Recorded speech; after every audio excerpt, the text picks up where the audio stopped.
Beautician को bridal customer के नाम पर गोदाम में बुलाकर छेड़छाड़ करने के गंभीर मामले में अब तक आरोपी की गिरफ्तारी न होने से पीड़ित परिवार में आक्रोश बढ़ता जा रहा है। इसी कड़ी में पीड़ित युवती ने कांग्रेस नेत्री डॉक्टर रश्मि सिंह के नेतृत्व में पुलिस अधीक्षक के नाम ज्ञापन सौंपते हुए त्वरित कार्रवाई की मांग की है। मामला नागौद थाना क्षेत्र का है, जहां भाजपा के नागौद मंडल अध्यक्ष पुलकित टंडन के खिलाफ एफआईआर दर्ज कराई गई है। पीड़िता का आरोप है कि आरोपी ने अपने कर्मचारी के माध्यम से ब्राइडल कस्टमर से मुलाकात के नाम पर उसे गोदाम में बुलाया और वहां उसके साथ छेड़छाड़ की और विरोध करने पर मारपीट और अभद्रता भी की गई। मामले की शिकायत के बाद भी पुलिस द्वारा अब तक आरोपी की गिरफ्तारी नहीं की गई है, जिससे पीड़िता और उसके परिवार खुद को असुरक्षित महसूस कर रहे हैं। ज्ञापन सौंपते समय कांग्रेस नेत्री डॉक्टर रश्मि सिंह ने कहा कि ये मामला महिला सुरक्षा से जुड़ा हुआ है और इसमें किसी भी तरह का राजनीतिक दबाव या रसूख आड़े नहीं आना चाहिए। उन्होंने आरोप लगाया कि आरोपी अपने राजनीतिक प्रभाव का इस्तेमाल कर पुलिस पर दबाव बना रहा है, जिसके चलते कार्रवाई में देरी हो रही है। साथ ही ये भी आरोप लगाया गया कि आरोपी लगातार पीड़ित परिवार को धमकियां दे रहा है। पीड़िता ने पुलिस अधीक्षक से मांग की है कि आरोपी को जल्द कार्रवाई कर सख्त कानूनी कार्रवाई की जाए तथा परिवार को सुरक्षा मुहैया कराई जाए। उन्होंने ये भी कहा कि यदि समय रहते कार्रवाई नहीं हुई तो आंदोलन को और तेज किया जाएगा। झूठ बोल के मुझे बुलाया गया कि कस्टमर बैठे हुए हैं। उसके बाद मुझे अंदर भेजा गया जहां पुलकित टंडन शराब पी रहे थे। और उसके साथ कौन था? आर.के. नामदेव, जो नौकर है वहां का। उसके बाद वो मुझे मार रहे थे। थोड़ा देर तक मैं वहां पे रोती रही। आर.के. से भी मैंने बोला भैया बचाइए। आर.के. खड़े होके देख रहा था वहां पे। फिर इतने में मेरी मम्मी और मेरे भाई आए तो मेरी मम्मी का फोन उन्होंने पकड़ के तोड़ा और उसके बाद गले से दबाया, उनको गला दबाया, सीने पे मारा। उसके बाद हम लोग मम्मी को बचा रहे। इतने में मेरे भाई के पीछे मारने लगे उनको। आर.के. और पुलकित टंडन दोनों ने मेरे भाइयों को ही मारा है। फिर उसके बाद ये मेरी मम्मी का गला दबा के भागने लगे चाकू लेने के लिए। उसके बाद मैं उनके पीछे भागी, कुर्सी से मारने की कोशिश की पर उनके लगा नहीं। उसके बाद वही कुर्सी उन्होंने मेरे भाई को मार दिया और झूठ बोला जा रहा है कि वो पहले मैंने मारा है। पूरा दिन वहाँ बैठाया गया।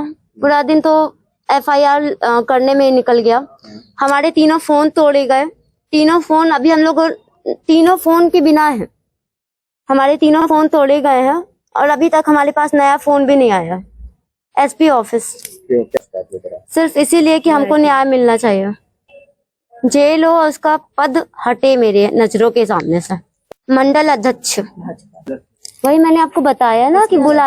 और उसके बाद अपने अध्यक्ष होने के बाद जिसको भी उन्होंने बाकी अपने कमेटी में रखा उसके साथ भी मारपीट कर चुके हैं। और एक और अपनी शॉप के बाहर ही उन्होंने एक औरत को डंडे से मारा था, बाल खींचते हुए। नागौद थाने में कानून व्यवस्था को शर्मसार करने वाली एक घटना अभी सामने आई है, जिसमें एक युवती के साथ छेड़छाड़ और मारपीट की जा रही है और साथ ही साथ जब माँ उसको बचाने के लिए जाती है तो माँ के साथ भी मारपीट की जा रही है। तो आज हम देख रहे हैं जिसके द्वारा मारपीट की जा रही है वो भारतीय जनता पार्टी नागौद ब्लॉक के मंडल के अध्यक्ष हैं और वो सत्ता के दबाव के कारण अभी तक पुलिस द्वारा कोई भी उचित कार्रवाई नहीं की गई है। 24 घंटे से भी ऊपर हो चुके हैं, अभी तक आरोपी को गिरफ्तार तक नहीं किया गया है। तो ऐसी घटनाएं कहीं ना कहीं हम सभी को सतना जिले वासियों के लिए ये एक बेहद चिंता का विषय है कि आज सत्ता के दबाव में जो महिलाओं को परेशान किया जा रहा है, सत्ता पे बैठे लोगों के द्वारा जिस तरह बयान महिलाओं को लेकर दिए जा रहे हैं, पहले भी पूर्व में भी मंत्रियों द्वारा भी दिया गया और ऐसे ही आज मंडल अध्यक्ष के द्वारा किया गया, तो आने वाले समय में महिलाएं सुरक्षित नहीं है, ये आज प्रश्न खड़ा हो चुका है।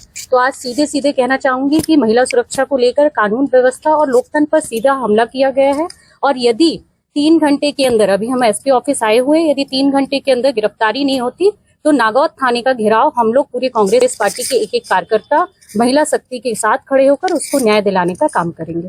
बिल्कुल, जिस तरह भाजपा बेटी बचाओ बेटी पढ़ाओ का नारा देती है, तो आज तो सबसे पहले मैं पूरे अपने देश की बेटियों से कहना चाहूंगी कि भाजपा के लोगों से पहले वो अपने आप को बचाए।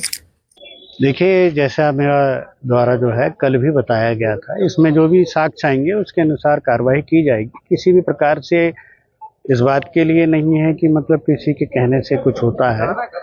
पीड़िता आई है, उसको भी आश्वासन दिया गया है कि उसमें जो वैधानिक साक्ष्य आएंगे उसके अनुसार उसमें आगे कार्रवाई की जाएगी। देखिए, उस पर FIR की गई है और उनकी ये जो बात है वो सही नहीं है, उचित नहीं है। इस पर कार्रवाई की गई है। यदि ऐसी कोई बात होती तो कार्रवाई नहीं की जाती है।